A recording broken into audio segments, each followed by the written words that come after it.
Muy buenas tardes.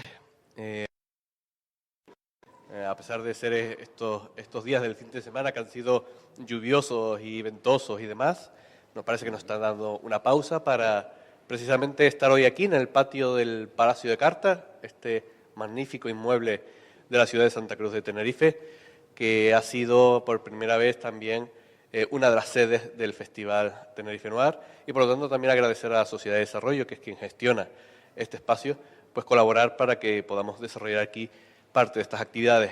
Hoy comenzamos este sábado, primero con esta presentación, agradecer a Antonio Mercero y por tanto a Carmen Mola, una parte de Carmen Mola, de estar hoy aquí para presentar por primera vez en la isla El Infierno, la última entrega de Carmen Mola, y a Elizabeth, que va a ser la presentadora del acto. Seguidamente habrá dentro de una hora una segunda mesa, donde hablaremos de la ciudad como escenario y personaje negro criminal, con dos obras de Paco Gómez Escribano y Paco Vescos. Por lo tanto, también les invito a que permanezcan y estemos aquí 2 horas compartiendo. E invitarles también a seguir toda la programación del festival y especialmente volvernos a encontrar aquí el próximo sábado, desde por la mañana hasta por la tarde, con toda la programación del festival Tenerife Noir. Así que muchas gracias y disfruten de esta presentación.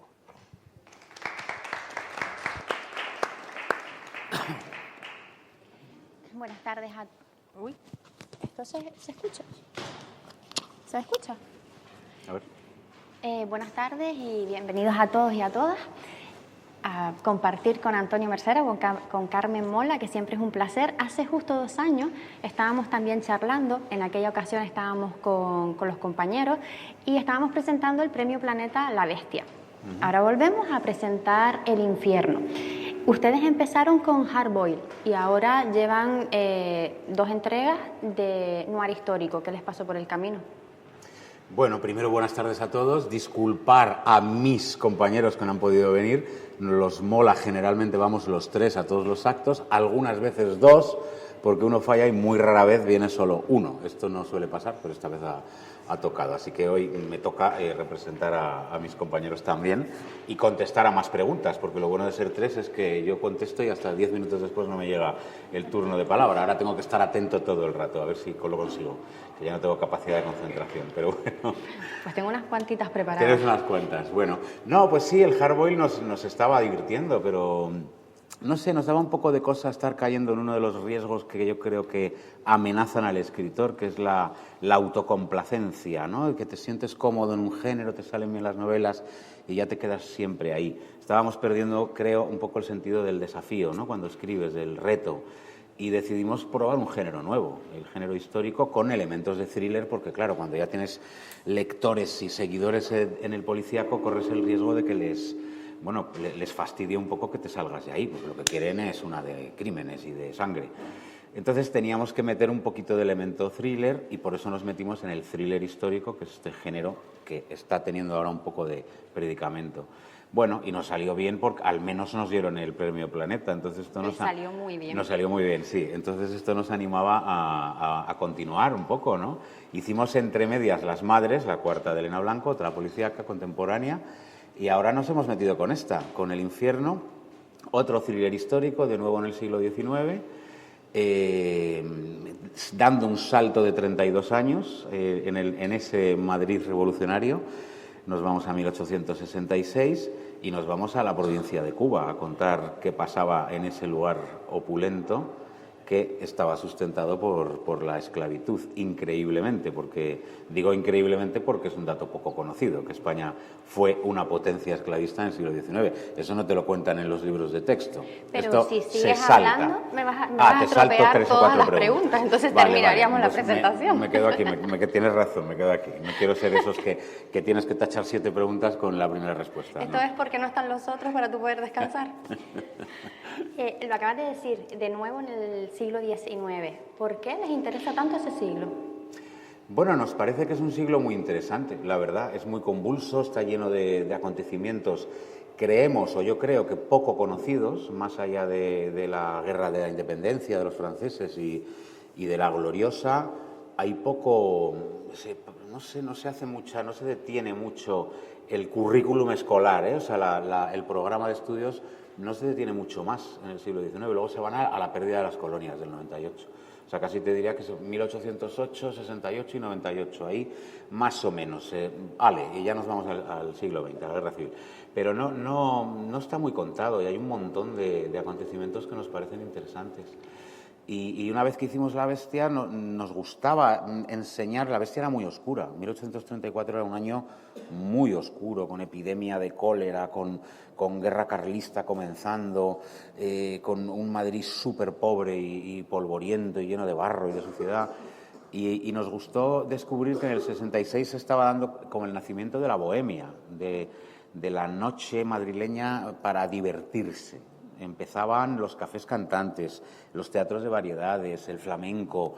La gente salía y se divertía. Y esto nos parecía una novedad bonita, ¿no? Entrar en un Madrid luminoso, mucho más luminoso que el de La Bestia. Y naturalmente, pues Carmen Mola. Bueno, yo entiendo que cualquier escritor, cuando estás en un contexto luminoso, estás esperando enseguida en añadirle o golpear al lector con un poco de oscuridad. O sea, le coges con la guardia baja, ¿no? Mirad qué bonito era todo y de pronto, pumba, cuidado. Esto no va a ser tan fácil, ¿eh? No va a ser todo bailes y teatrito de variedades.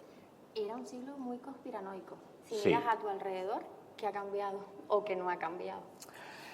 Bueno, a ver, en el siglo XIX había tertulias en todos los cafés y en cada una de ellas se estaba auspiciando alguna clase de conspiración. O sea, Entonces no ha cambiado tanto. Bueno, yo creo que sí. Este siglo no es tan levantisco. Ahí había no sé cuántos golpes de Estado hubo en el siglo XIX. En el siglo XXI, golpes de Estado, a lo mejor podemos contar, el que quiera contarlo, el de Puigdemont, porque así ha sido llamado por algunos. Otros dirán que esto es una exageración y yo desde luego no me voy a meter en política, pero es el único que se podría, y apurando un poco el argumento. No hay más. Y en el siglo XIX había muchísimos. Ahora tenemos otro tipo de conspiraciones. Ahora tenemos conspiranoicos en Internet, terraplanistas o gente antivacuna, negacionistas del cambio climático o de la violencia de género. Y lo que sí que tiene ahora la gente, y antes no tenían, antes tenían que ir al café a bramar y a vociferar, ahora no hace falta ir al café porque el café es tu ordenador y son las redes sociales y todo el mundo tiene un altavoz. Entonces, cualquier bulo que quieras difundir te basta con meterte en tu ordenador o en tu móvil, ni siquiera el ordenador, y lo difundes. Y vas a encontrar increíblemente mucha gente que o bien se lo cree o bien le apetece darle vidilla, ¿no? Y que corra el bulo. Les divierte que corra el bulo, bien porque se lo creen, bien porque está dentro de lo que la tribu quiere que cunda, que se crea, y circulan a toda velocidad. Esa es la diferencia del siglo, que todo prende a gran velocidad y estamos en momentos de bulos y bueno, pues sí, quizá una sociedad muy crédula, muy ingenua, o quizás siempre lo ha sido, pero ahora las redes sociales, como le dan un altavoz a la gente, uno de los efectos que tiene es que nos damos cuenta de cuánta gente estúpida hay en el mundo, cosa que antes no lo sabías tan directamente. Ahora sí lo sabes. Esa es una diferencia importante. Sí, ya es difícil escribir a 6 manos, hacerlo con un proceso de documentación histórica tiene que ser mucho más complejo, porque no es lo mismo ponemos un muerto e investigamos que tener que documentarte y hacerlo con mucha credibilidad para que el lector para no tomar por tonto al lector. ¿Cómo lo hacen en ese aspecto? Sobre todo hay dos, yo creo que cubre dos necesidades la documentación. La primera es tomarse en serio al lector y respetarlo. Contarle de verdad cómo era la época en la que está tu novela, en este caso 1866 hasta el 68, bueno, un poquito más allá en el capítulo final, ¿no? Hay un pequeño salto de un par de años en el capítulo final, pero lo que cuentas del 66 al 68, la historia. Creo que por respeto al lector tú tienes que mostrar un mundo veraz que yo no viví, ninguno de nosotros lo vivimos. Para eso, evidentemente, hay que leer. Esto no, aunque seamos tres, o sea, no somos obreros especializados que uno se encarga de la documentación. No, los tres vamos leyendo del siglo XIX, pues si son esos años, pues lees a Galdós, las novelas ejemplares que están colocadas en ese año. Lees en Internet un montón de cosas, lees libros de Prim, que es figura importantísima en esta novela y en esos años, porque estaba todo el rato perpetrando o preparando un golpe de Estado, bueno, vas leyendo y vas compartiendo con tus compañeros lo que lees. Y luego ya al que le toca escribir la parte concreta afina un poco más, ¿no? A mí de pronto me toca escribir sobre el Teatro de Variedades de Madrid y digo, bueno, vamos a ver cómo era. Entonces ya me meto yo solo, porque me toca a mí escribir esos capítulos, en ver qué eran las suripantas, esas coristas, qué obras estaba representando en ese mes, y lo das, y las obras que salen se estaban representando en ese día. Realmente lo estaban, y las que salen en el Teatro de La Habana también se estaban representando, son reales. Eso son detalles que quizá el lector no necesita que sean tan exactos, porque de hecho no lo sabe, a menos que sea el típico lector pesado que verifica para pillarte en algún renuncio, que algunos hay, por cierto, pero pocos, los generales que el lector no haga eso, pero sí nos gusta que tenga eso, ¿no? Bueno, cubre esa primera función de respetar al lector, y la segunda es que el escritor debe sentirse cómodo con el material y con la época en la que está escribiendo. Entonces tienes que situarte un poco, y solo leyendo y haciendo también un esfuerzo de imaginación, ¿eh? Porque al fin de cuentas no puedes saber cómo eran las cosas. Pues leer, pero no. Tienes que acomodarlas un poquito usando sensibilidad, imaginación, otras herramientas, ¿no? Ya muy personales. Antes hablabas de que se habían ido a la Cuba colonial. Las novelas de Elena Blanco y La Bestia sucedían en Madrid, las de Elena Blanco, bueno, se movían por otras ciudades de España, pero ahora han decidido irse a la Cuba colonial. ¿Porque era algo que tenían claro desde que empezaron a escribir El infierno, o sucedió por el camino? Sucedió por el camino. La primera idea era quedarse en Madrid y de verdad contar todo ese Madrid divertido, con las sombras porque lo que no cambió nunca, lo había cambiado eso en la España de los 60, pero no había cambiado en absoluto el factor levantisco de la sociedad. Había algaradas, motines y golpes de Estado constantemente. O sea, eso recorre todo el siglo. Y eso permanece. Entonces había un contraste bonito entre ese Madrid que se divierte y ese Madrid muy comprometido y muy revolucionario. Lo primero en la historia es intentar hacer un folletín, una historia de amor, y escoger a dos personajes en esta historia de amor que encarnen cada una de estas dos corrientes. El Madrid frívolo que se divierte, que es Leonor Morell, la suripanta, la corista. Una suripanta es una corista. Y el Madrid revolucionario, que lo encarna Mauro, que es un estudiante revolucionario, que es un hombre comprometido e idealista. Entonces el choque de trenes en que siempre se produce para que prenda la llama del amor se da entre dos personas muy distintas. Un hombre muy comprometido y muy idealista, y una mujer muy frívola y muy egoísta. Ese es el choque, y sin embargo se enamoran, como pasa muchas veces. O sea, evidentemente el amor no va por el carril de la razón, no va por otro lado. Entonces esto es lo que les sucede a los personajes. Y esta era la idea de la novela, y luego ver qué pasa en ese Madrid revolucionario, que se meten en un lío, cómo ella va pasando de esa frivolidad a un idealismo, se va contagiando de la mirada de él, y va empezando a mirar con ojos más idealistas la vida, y él también va volviéndose un poquito, va conociendo un poquito el egoísmo del enamorado, que de pronto dice, vale, yo quiero una sociedad más justa, pero lo que más me interesa ahora mismo es estar con esta mujer. Lo que más me interesa ahora mismo es el amor de esta mujer, no tanto que haya hambre en España.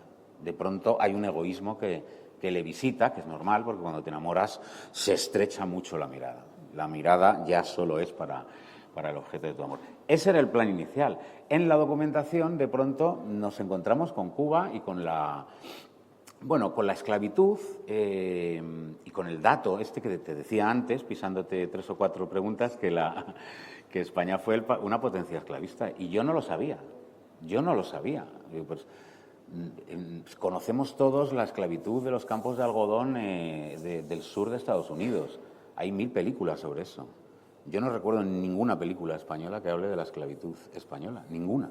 ¿Crees que se debe a que muchas de las personas, de los hacendados, después fueron referentes o personas importantes en España? Sí, lo creo, sí. Yo creo que hay un blanqueamiento al respecto, porque los que vuelven efectivamente son gente muy rica y grandes fortunas de familias muy importantes de España, algunas aún hoy son familias muy importantes, tienen una riqueza que está sustentada en la esclavitud, en el negocio esclavo. Entonces, no es algo de lo que presumir y es algo que se ha blanqueado. Y los africanos, los esclavos que podrían haber dado su versión no vinieron a la península, no vinieron a España. Entonces, ¿Y qué opinas de esos sectores que parece que tenemos que pedir perdón por lo que hicieron nuestros antepasados?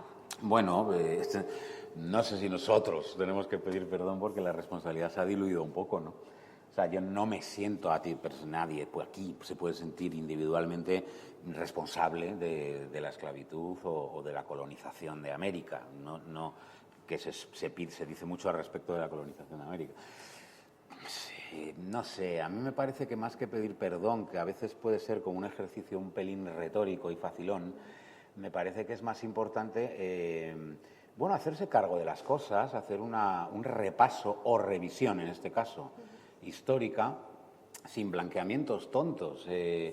¿Por qué? O sea, de contar las cosas como fueron o como parece que fueron, porque la historia, la de 1492, pues hay que ponerla en pie, y los documentos son muy lejanos.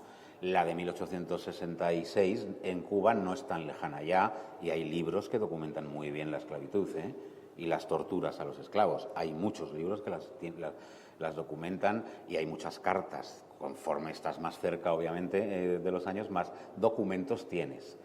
Pero creo que también en la colonización hay sobrados documentos para hacer un retrato histórico un poco más fidedigno.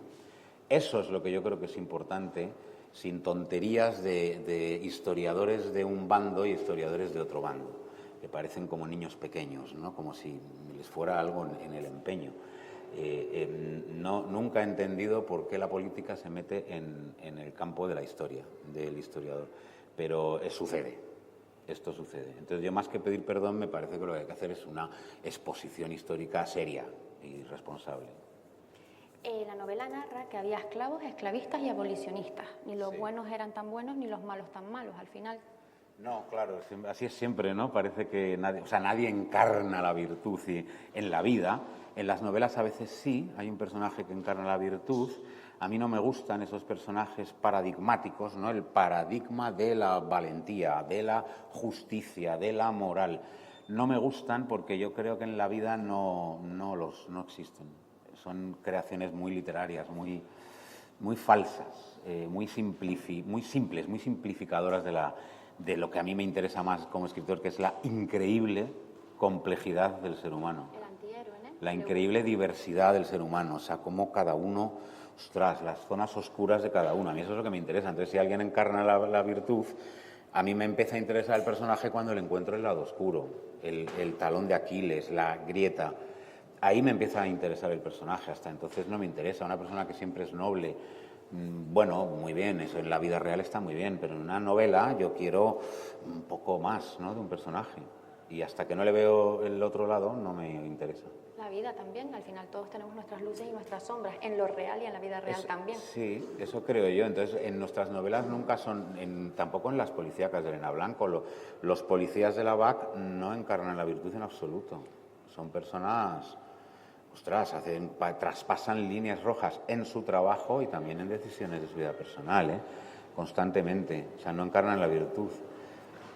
Y los malos, los villanos en las novelas, pues no me gusta que sean malos, malísimos. Ya sé que está el cliché del asesino que le manda flores a su madre. Eso es como el cliché que se pone en los cursos de guión, ¿no? Pero va por ahí, o sea, el asesino tiene que no solo mata, también se puede enfadar porque le han puesto una multa. Y eso lo humaniza. O también puede tener una alergia al cacahuete, yo qué sé, le pueden pasar cosas que no es solo matar, torturar y sembrar el mal allá por donde va. Entonces tenemos abolicionistas, que parece que es muy noble, pero también dentro de eso enseñamos un poquito de barro, ¿no? Un poquito de zona un poco ambigua, sí. En la novela hay un guiño a la Divina Comedia de Dante, a los 9 círculos. En el infierno hay 7 círculos, que el 7 encarna la violencia que tanto caracteriza a Carmen Mola. ¿Eso también fue casualidad o lo tenían ideado cuando empezaron a escribir? No lo teníamos ideado. Pues, no lo tienes todo ideado. Cuando empiezas a escribir van surgiendo ideas nuevas, y cuando ya se nos ocurre llamarle al infierno por un manuscrito que queríamos que fuera un poco decimonónico, así un poco el estilo de Poe o de Maupassant o de Stevenson, o sea, autores que un poco góticos que nos gustan mucho, y ese tono del manuscrito, que está escrito en un tono muy distinto al resto de la novela, lo decidimos que se iba a llamar El infierno porque, bueno, era un poco el tema de reflexión de la novela es ese. ¿Dónde se sustancia el mal? ¿Existe el demonio? El demonio es una creación del hombre para intentar, como siempre, fantasmagórica, para no enfrentarse al gran miedo. Y es que no, el demonio está entre nosotros. Es humano, es el propio hombre. Es el también demonio. sucedía en la bestia estaba entre nosotros, Exacto. es humano. Y ahí también había un poco de eso, Sí. que preferían imaginarla como un monstruo mitológico, pero no es un monstruo mitológico, es un ser humano.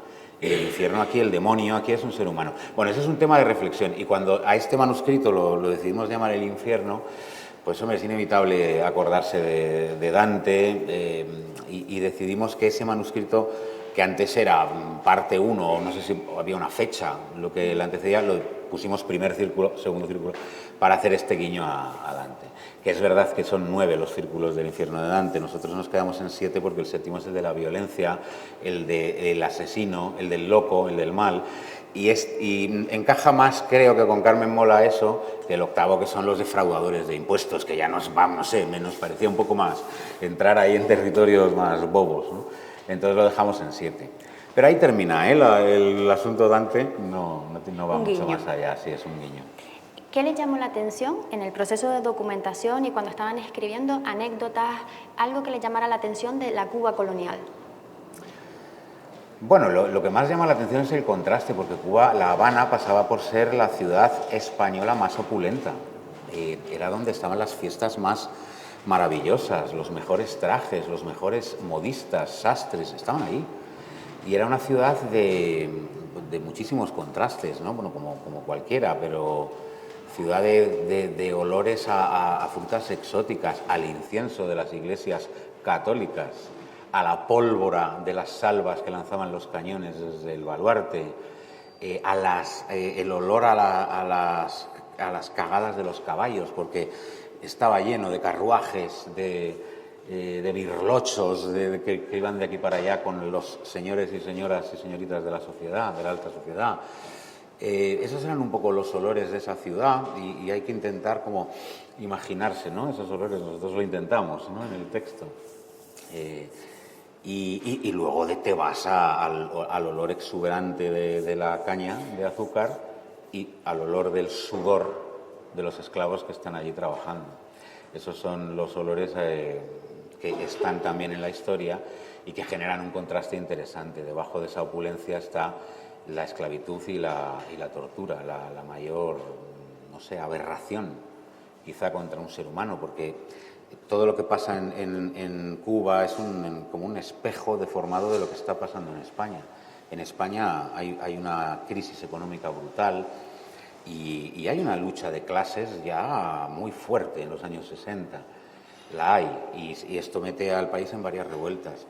Pero en Cuba la lucha de clases es gente libre y gente esclava. O sea, es como, es mucho más bestia, ¿no? La oposición que hay ahí. Y hacía como de un espejo así deformante que le daba una enormidad a las diferencias que estábamos viendo, las desigualdades que se veían en España. En Cuba eran brutales, es que había gente que no tenía libertad. Empezamos la entrevista preguntándote qué pasó en el camino para que dieran un salto del hardboiled al noir histórico. Y me decías que, bueno, que querían probar algo porque no se querían encasillar. Con tanta versatilidad, ¿cómo afrontan el reto de no defraudar las expectativas del lector? Porque es un secreto a voces que los lectores de Carmen Mola tenemos muchas expectativas cada vez que se publica cualquier cosa, ya sea de Elena Blanco o de corte histórico. Bueno, el reto de no defraudar al lector lo tiene cualquier escritor en cualquier novela nueva que emprende, y da igual que sea la primera, la quinta o la 10ª. Es muy difícil escribir una novela buena, muy difícil, y lo es siempre, y lo es para todos. No hay ningún escritor que esté libre de esa dificultad. Entonces, no es solo de Carmen Mola, es de todo el mundo. Es que ahora mismo sorprender al lector que está resabiadísimo, porque antes los referentes del lector estaban en la literatura canónica del siglo XIX o del siglo XX, pero ahora no, ahora sus referentes son audiovisuales, ven un montón de series de televisión y de películas, especialmente en el género policíaco, que es un género muy en boga, han visto un montón de tramas en series y de thrillers en cine y ya se las saben todas. Entonces, sorprender al lector de hoy es muy complicado con un policíaco, muy complicado. Pero lo intentamos, ese es el gran reto, seguir siendo originales y no aburrir nunca al lector, proporcionarle en una novela varios giros sorprendentes y creíbles, porque esto siempre es difícil, ¿eh? A veces quieres ser efectista, pero ¿cómo equilibras el efectismo con la verosimilitud que tú quieres que conserve la historia? Porque a veces se te puede ir, ¿eh? Me paso de efectismo, está muy bien el giro, pero no es un pelín forzado, ¿no? Entonces, esos equilibrios tienes que estar todo el rato calibrándolos para que no se te vaya demasiado hacia algo de venga ya, ¿no? El lector puede enarcar la ceja una vez, pero ya la segunda a lo mejor cierra el libro. O sea, no debe enarcar la ceja demasiado. Esto no... Y eso es muy difícil, porque si dejas de intentarlo, la novela se vuelve plana. Tienes que seguir intentándolo. Cuantos más giros produces, más te arriesgas a ese segundo enarcamiento de cejas que no quieres que se dé. Entonces es muy difícil, pero el reto es constante en cada novela, lo hay. Dentro de los retos, ¿alguna vez han bromeado acerca de que van a escribir una novela romántica? Sí. Dentro de esos retos está, pero no me vale que sea una novela romántica hardboiled, sino una novela romántica. Esta es una historia de amor. Pero... El infierno es un folletín. Pero hay mucho también hardboiled, mucha sangre. Yo me Hay refiero a algo una de sangre. Carmen Mola un poco más tierna.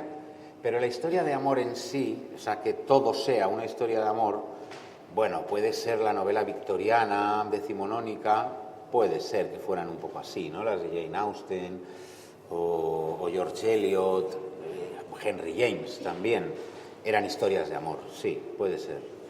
Pero hoy día eso es la novela romántica, o sea, nadie hace una historia de amor solo, haces una historia de amor dentro de una estructura más amplia. Eso es y a mí son las que me gustan, como lector. A mí me gusta la historia de amor que hay dentro de la educación sentimental de Flaubert.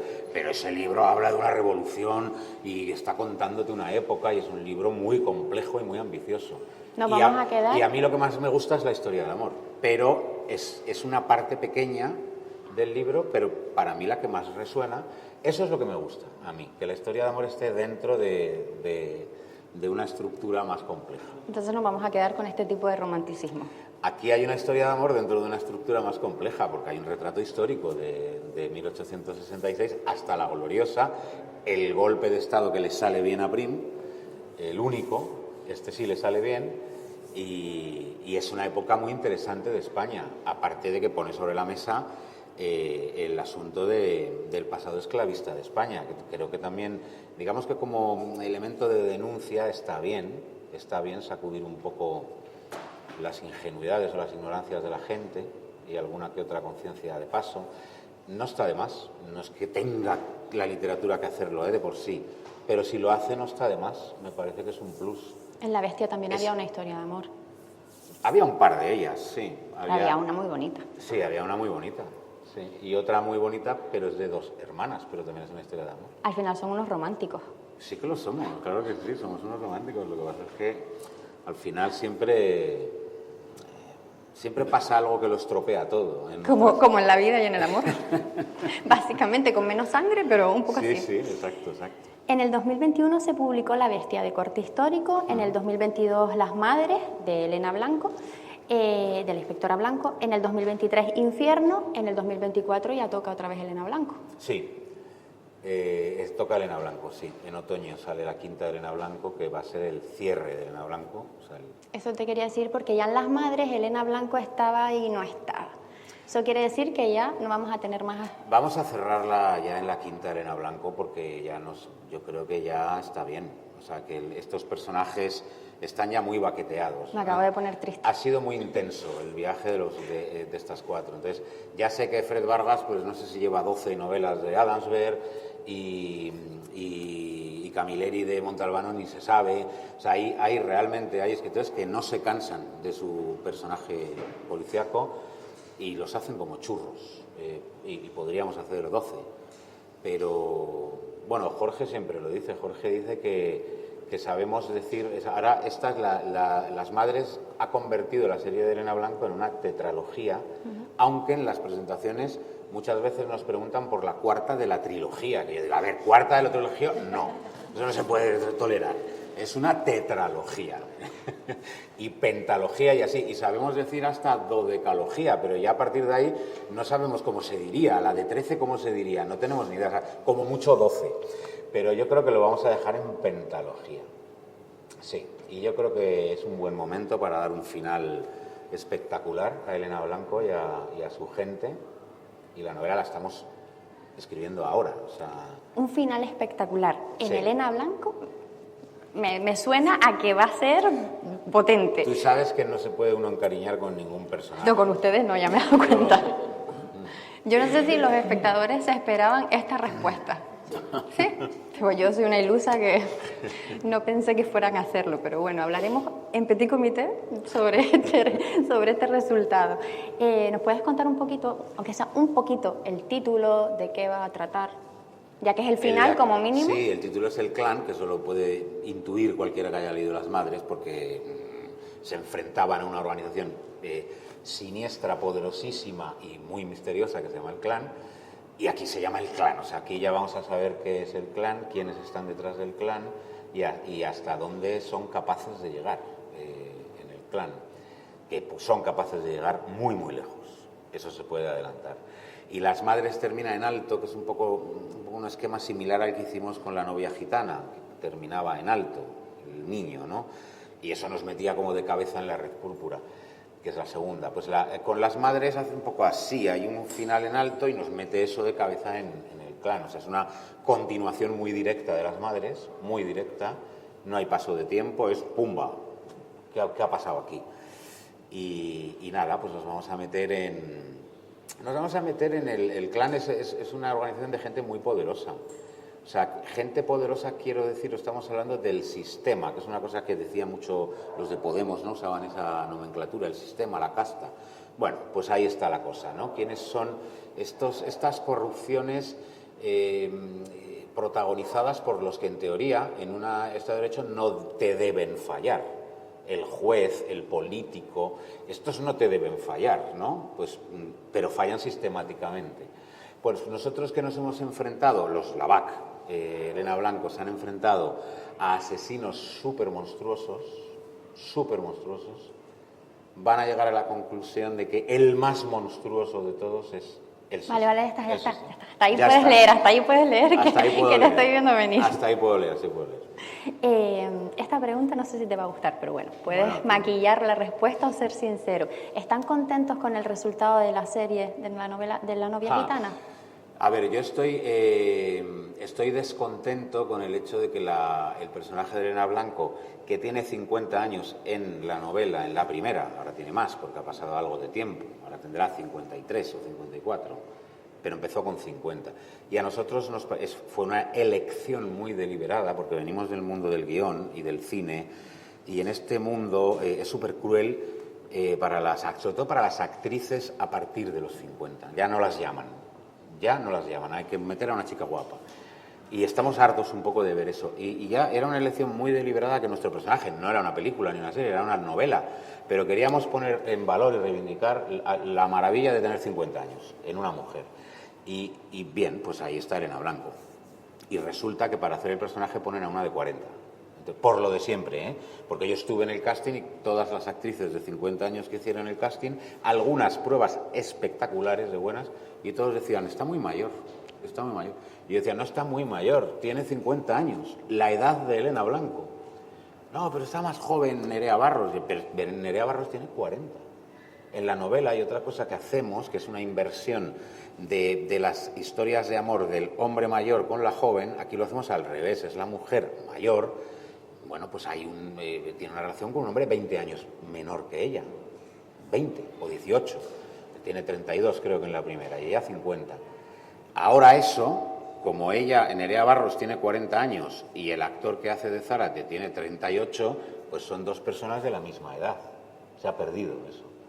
Igual que se ha perdido la reivindicación de, bueno, pues de la mujer de 50 años que tiene un trabajo importante, que dirige un equipo en situaciones de estrés, pues nos parecía que es mejor que tenga 50.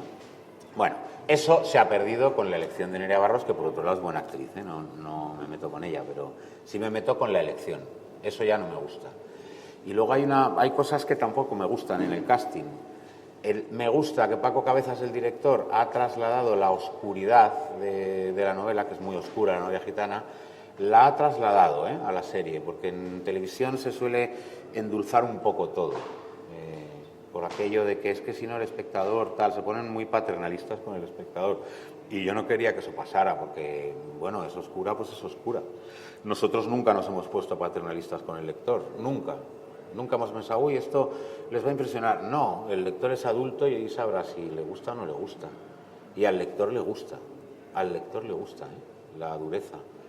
No le gusta que le traten con paternalismo. Eso no le gusta. Entonces eso está bien, por otro lado, ¿vale? Y a mí la serie, pues me parece que es digna. Es digna. Pero ya. O sea, no pongo un adjetivo más elogioso. Vale. Ha sido bastante sincero. Y ya por último, para dar paso al público, la inteligencia artificial. Sí. Dentro de poco podrá decirle a la inteligencia artificial que escriba una novela de Carmen Mola y podrá hacerlo. Sin duda. Cabemos todos, se va a perder calidad literaria. ¿Qué crees que va a pasar? ¿Hacia dónde vamos? Pues yo creo que dentro de poco en los libros, igual que en los envases de jamón te ponen 100% ibérico o 50% ibérico o recebo, en las novelas pondrán 100% humano, 50% humano, 50% artificial. Habrá que hacer estas distinciones por envasados. Creo que es imparable, que obviamente no, tú dices que dentro de poco, no, ya puede escribir la inteligencia artificial una novela de Carmen Mola, ya puede hacerlo. Otra cosa es, por un lado está la parte de la regulación de los derechos de autor, etcétera, que obviamente no pueden hacerlo sin mi permiso, porque las novelas son, bueno, mías y de mis compañeros, pero la de Carmen Mola, pues no puede ser que la inteligencia artificial pueda usar el espíritu, el tono o el modo de hacer las novelas de Carmen Mola, no, sin pagarte algo a cambio, o sin pedirte permiso al menos, ¿no? Pero es imparable. Yo no sé, a ver, yo supongo que habrá una línea de libros que están escritos por inteligencia artificial y habrá lectores que los compren. Esto va a hacer más imprescindible que nunca el factor humano del escritor, que sean distintas sus novelas, difíciles de replicar, que el lector quiera leer las novelas de Carmen Mola o de quien sea, que cada lector tendrá sus favoritos. Pero creo que a mí me preocupa un choque de trenes, ¿no? La evolución imparable de la inteligencia artificial y la infantilización imparable de la sociedad. Se está infantilizando mucho la sociedad. No hay más que ver un poco las redes sociales o el nivel de los debates o las reseñas literarias que se leen por ahí. Es muy infantil el público en general. Ayer hablaba con Jambrina y con Susana Martín Gijón acerca de la revisión, por ejemplo, de los clásicos, ¿no? Revisar los libros de Roald Dahl para ponerlos políticamente correctos. Eso no podemos hacerlo con la literatura y mucho menos irnos a revisar quiénes somos nosotros para revisar lo que escribió el gran Roald Dahl. Al final, si todo lo escribimos políticamente correcto, estamos educando una sociedad que no va a saber discernir entre el bien y el mal y que vamos a ser todos como muy planitos, ¿no? Sí, pero de hecho los que quieren revisar ni siquiera se dan cuenta de lo que están diciendo porque ellos mismos son muy infantiles. También decían que era racista lo que el viento se llevó y lo que el viento se llevó no es racista. Y ahora están acusando... Hay esclavos, pero eso no quiere decir que sea racista. Y ahora están acusando a Mary Poppins también de racista. Claro, y no lo es porque llaman hugonotes los vecinos a los negros. Eso no es racista. Eso no es racista. Es que decían eso. Es que había esclavos, pero eso...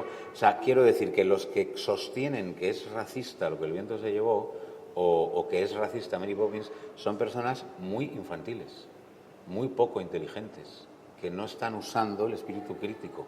Y eso está creciendo, esa infantilización a la hora de razonar y de ver la vida. Eso es un desastre absoluto, porque cuanto más infantil sea el lector, menos le va a importar leerse un libro escrito por la inteligencia artificial, porque en el momento en que tenga los 4 ingredientes que busca en un libro, ya le basta. O tienes un poquito más de ambición y de exigencia, o la inteligencia artificial se va a comer no solo la literatura, se lo va a comer absolutamente todo. Pues con la duda de qué pasará con ese choque de trenes, con la infantilización y la inteligencia artificial, vamos a darle paso al público, que seguro que también quieren hacerte como 14 preguntas más. Muy bien.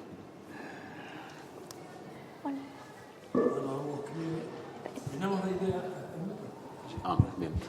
Para los que tenemos la idea de que la creatividad es un proceso individual que puede ser asistido por otras personas, me intriga la forma en que ustedes conjuntan las creatividades individuales que supongo que existen para después proceder a un choque de trenes donde conjuntan el resultado, o si se reparten áreas, por ejemplo, al contraponer el Madrid frívolo con el revolucionario, hay alguno que se especialice en un área determinada. Es decir, estoy interesado en la creatividad en equipo.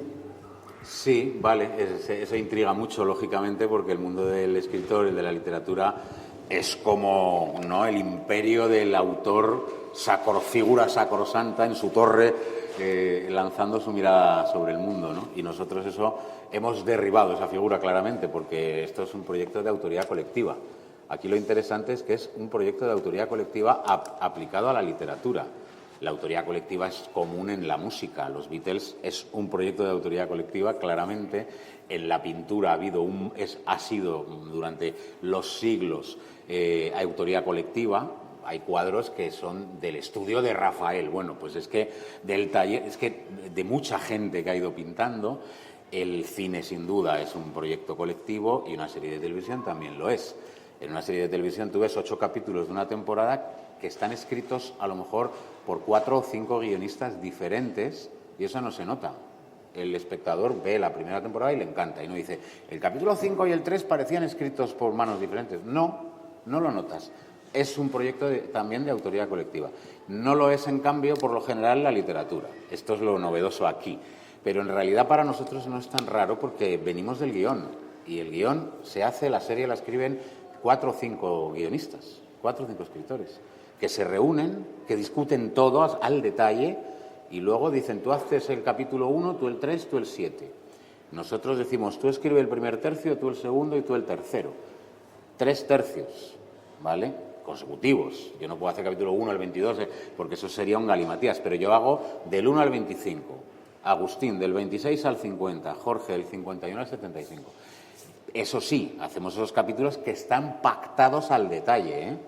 Previamente hacemos una escaleta, que es un documento detalladísimo de lo que va a pasar en cada capítulo. Es un documento que tiene unas 100 páginas. Es capítulo 1, ras, descripción, 2, ras, o sea, 100 páginas de descripción detalladísima de todo lo que va a pasar. Es decir, yo no me invento casi nada. Me lo he inventado en esos 3 primeros meses de reuniones muy intensas y muy fecundas, porque salen un montón de ideas. Ahí sí, se crea mucho, pero tú cuando estás escribiendo ya no estás inventando. Inventas un poquito el adjetivo que quieres poner, o en fin, ya el estilo. Pero no inventas trama, la trama está pactada después de 3 meses de reuniones muy intensas. Y ya, ¿qué intriga aquí? ¿Qué es lo misterioso? ¿Cómo no se nota la mano, el estilo diferente de cada uno de los 3? Esto ya es reescribir. Ahora mismo esta novela El clan está en manos de Agustín. Está en primera versión, en borrador. Agustín ahora está haciendo un repaso entero a esa novela. Y dentro de 8 o 10 días me llega a mí. Esa novela ya, ahí tiene 2 pasadas. Falto yo. Le tengo que dar un barniz a esas 330 páginas. Y yo lo que veo que chirría, lo quito. Y chirría no porque la frase esté mal, sino porque no es de Carmen Mola. De pronto hay una frase demasiado adjetivada, o demasiado barroca, o demasiado lírica, a veces al revés, demasiado desnuda, ¿no? Hay que poner un poco aquí hay que poner un poco. Eso lo voy calibrando yo, como igual lo hacen mis compañeros cuando les toca a ellos. Pero al final eso no se nota porque hay mucha reescritura.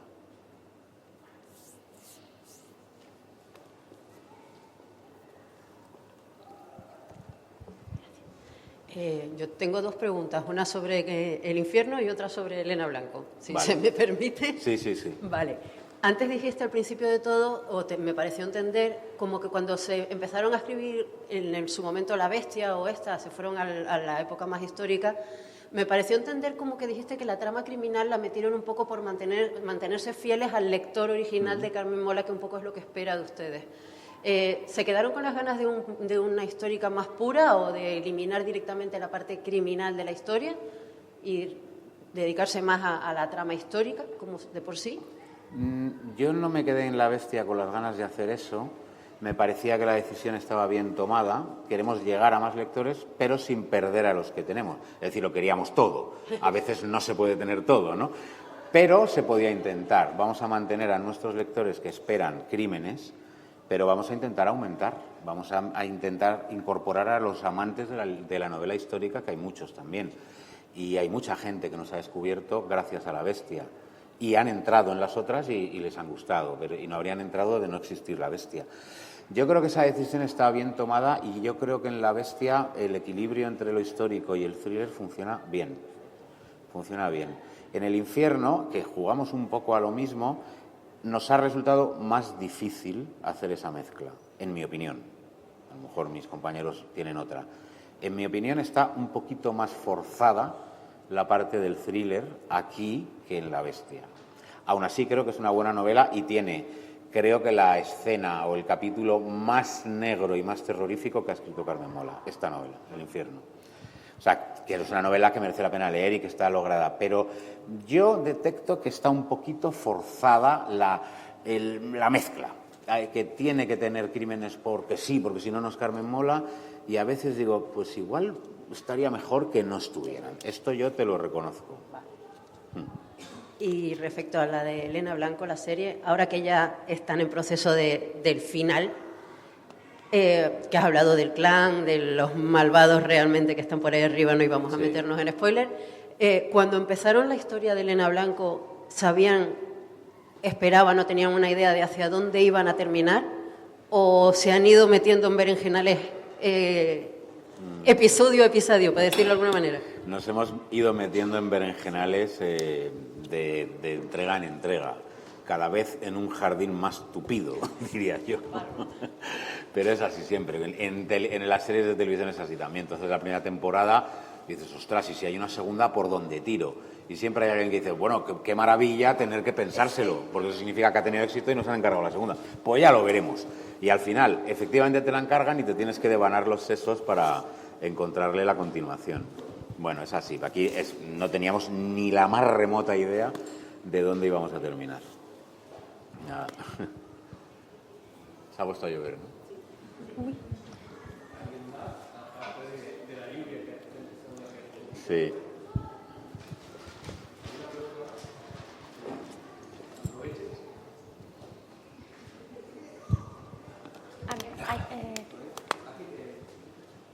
Hay uno en cada extremo. Sí, sí. Yo solo quería saber cómo surge Carmen Mola. O sea, cómo deciden empezar a escribir los tres las novelas. Bueno, eso surgió de una forma muy así, muy casual, diría yo. O sea, nada meditado, tomando unas cañas después de... Sí, tomando unas cañas después de una reunión de guión. Estábamos haciendo una serie los tres y yo creo que fue Jorge el que dijo, oye, que bien nos lo hemos pasado en esta reunión hoy, de guión, ¿eh? ¿Por qué no hacemos esto con una novela? Nos reunimos los tres y empezamos a soltar ideas y a ver qué pasa. Y nosotros, tanto Agustín como yo, hicimos lo que siempre hace un guionista cuando le ofrecen un proyecto, por descabellado que sea, que es decir que sí. Es decir, claro, sí, porque un guionista dice que sí a todo. Porque luego se te caen todos los proyectos y te quedas sin nada y nunca sabes cuál va a funcionar. Entonces tú dices que sí a 14 cosas. Se te caen en el primer mes 5, en el segundo mes otras 5 y quedan 2 o 3. Pues, y yo pensé, esta se cae después de 3 reuniones, porque nos vamos a sacar los ojos. Y no fue así. Empezamos a disfrutar y nos dimos cuenta de que la cosa podía funcionar. Salieron ideas buenas y... Pero fue así. Sí. Estoy seguro de que les habrán hecho esta pregunta muchísimas veces, pero ustedes que son 3 hombres, ¿por qué eligieron un seudónimo de mujer? Pues nos gustó el nombre, cómo sonaba. Se dijeron varios, se dijeron de hombre, se dijeron nombres anglosajones, porque nos dio por ahí, vamos a probar algún nombre anglosajón a ver qué tal suena, y se dijeron nombres de mujer. Varios, pero en una, no sé, en una tormenta de ideas que duró 3 minutos, tampoco fue una cosa meditadísima. Y alguien dijo Carmen y de pronto otro dijo, oye, Carmen mola. Y otro dijo, Carmen mola, eso suena muy bien. Y ahí se quedó, ya está. Hombre, lo que pasa es que la identificación con el seudónimo, normalmente, igual que en carnavales, la gente se disfraza de lo que querría ser. Ponerse un nombre de mujer a hombres que se ve evidentemente que no tienen ninguna intención de travestismo.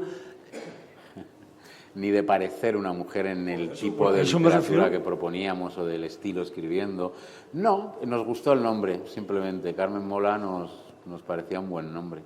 Pero vamos, yo te aseguro que en esos 3 minutos de reunión, cuando dijimos Carmen Mola y nos pareció bien, estábamos muy lejos de imaginar la de veces que en efecto íbamos a tener que razonar el nombre.